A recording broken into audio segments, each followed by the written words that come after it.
Nearly there. Now we've got Mount DeDeDe. That's right, King DeDeDe. Well, there was actually no plot or explanation as to what exactly we're supposed to be doing here, but there's the castle, and for some reason this guy's giving us the fucking, it's giving us the creeps, or something. Gordos, that's what they're called. Gordos are those spiky, invincible creatures, balls that you can't actually damage, and the, Shotzos, the cannons, that's what they are. But they're two of the most iconic enemies that you can't actually do anything. You can't swallow, you can't kill them with powers in later games, so it kind of sucks. Okay, so this bit right here takes kind of like the part of Mega Man, where you've reached the final stage, the boss is kind of right there, but you have to replay all the other stages and beat all the other bosses again. But see, here's actually the only time you actually can defeat these Gordos. Touch yourself. Yep, that's right. You touch yourself, and then they fucking disappear. Well, they eliminate anything other enemies on the screen.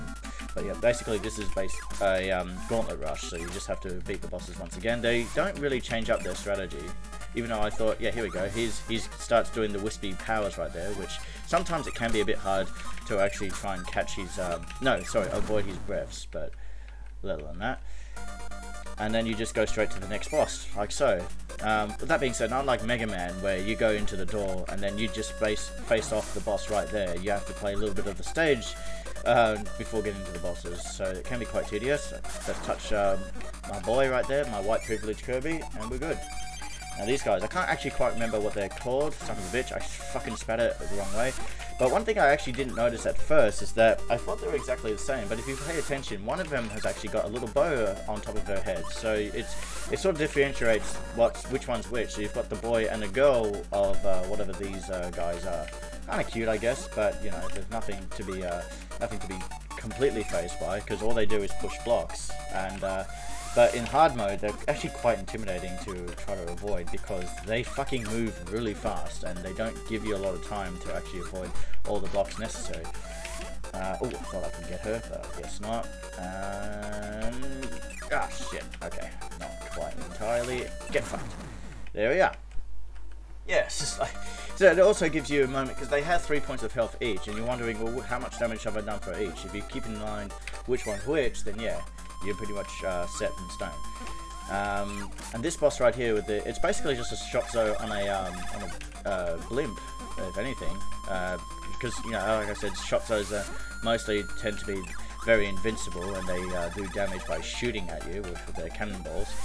Alright. I don't understand why you have to why there's another Kirby around here. I mean, every time you defeat a boss, you seem to get 3 other Kirbys that dance alongside with you, with their famous jingle that you'll often hear every time you beat a stage. I don't get that, but whatever. So the idea, obviously, with this boss rush is that see if you can actually defeat these enemies without losing too much health. As you can see, I'm now down to 2 points of hit points right there, which is not good. Oh, now I've got 1. Not good again, 2.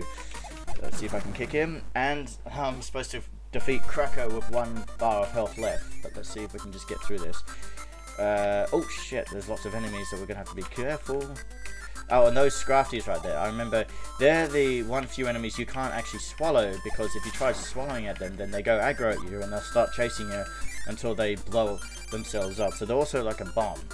Alright, let's make this little fight just as easy, I guess. Oh, no. Again, these bosses don't actually change up anything. It's when you play... Damn it! Oh, God. Yeah, that's what happens. Oh, God damn it. Alright. So, yeah, by playing, as I was saying, the extra game, they actually do change up their... Well, not so much their strategy, I guess, but it does... Oh, God damn it. Makes the game a little bit more harder than...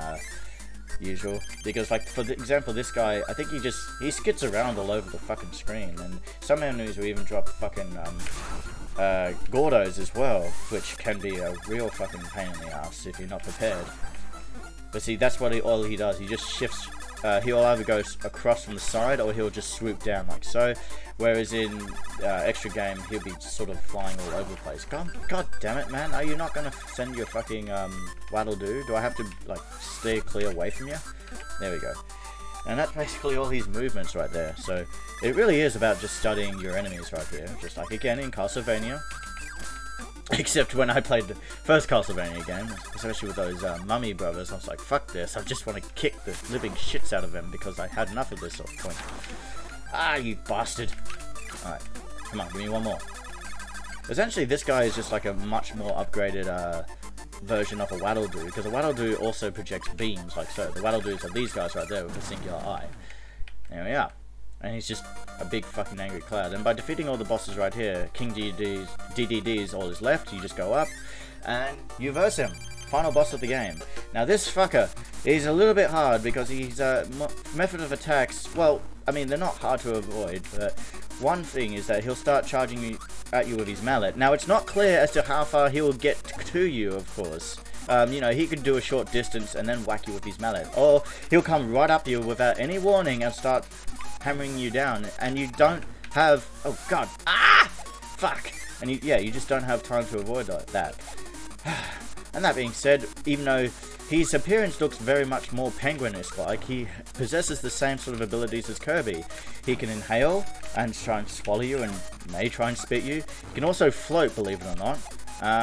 So, you know, while Kirby and DeDeDe look very different from each other, are they actually the same? What goes right there? I think there is a bit of explanation that explains what exactly these two, what's the history they have. See, look, he'll go right up onto the screen, which gives you barely enough time to even avoid. There's a little dash attack which he'll trip, which can give you up, but it's pretty easy to avoid. There we go again. Sometimes he'll run and just try and fucking swallow you straight up.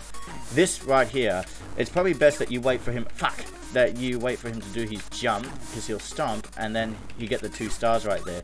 Now, I thought when you grab the 2 stars, which is possible, it does double the damage, but no, it still counts as 1 point of health, so kind of bullshit, but whatever.